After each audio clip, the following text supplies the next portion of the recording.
वरहमतुल्लाहि वबरकातुहू। आज हम बात करेंगे दावत व तबलीग कुरान से और क्या क्या वाक़यात हम बयान कर सकते हैं और क्या चीज़ हम बयान नहीं कर सकते हैं।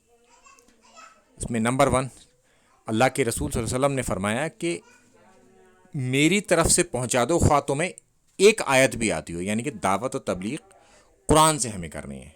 मगर हमारे साथ क्या हुआ है कि हर फ़िरक़े के बाबाओं की किताब हमारे हाथ में दे दी और दावत व तबलीग उससे कर रहे हैं हम। आप कंट्रास्ट देखिए कि अल्लाह के रसूल सल्लल्लाहु अलैहि वसल्लम फरमा रहे हैं कुरान, और हमारे जो बुज़ुर्ग हैं फ़िरक़ों के, वो कह रहे हैं अपने अपने फ़िरक़ों की किताब। फिर अल्लाह के रसूल सल्लल्लाहु अलैहि वसल्लम ने फरमाया कि बनी इसराइल के वाक़यात बयान करो, इसमें कोई हर्ज नहीं है। तो लिहाजा हम वो वाक़यात बयान कर सकते हैं, मगर जिस चीज़ से रोका है वो है बहुत ख़तरनाक, कि जिस शख्स ने अल्लाह के रसूल सल्लल्लाहु अलैहि वसल्लम पर झूठ बांधा वो अपना मुकाम जहन्नम में देख ले।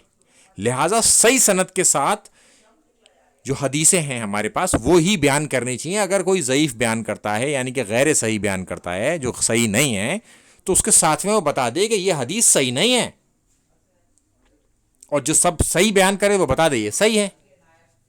या कुछ ऐसा कर ले कि सही को लगातार बयान कर दे कि भाई ये तो सही है, और जब गैर सही का नंबर आए तो बताता चले कि भाई ये हदीस सही नहीं है। मगर आर्गुमेंट के लिए मैं समझा रहा हूँ इस बात को, तो वो चीज़ को सही से बताए और कोई अपनी तरफ से बात को ईजाद ना करे उसमें। तो हमें इन सब चीज़ों से बचना चाहिए कि अल्लाह के रसूल सल्लल्लाहु अलैहि वसल्लम पर हम झूठ बांधें। बनी इसराइल के वाक़यात हम बयान कर सकते हैं दावत और तबलीग कुरान से। अगर आपको एक आयत भी आती है तो उसके आप आगे पहुँचाएँ, उसकी दावत दें आगे। अस्सलाम वालेकुम वरहमतुल्लाहि वबरकातुहू।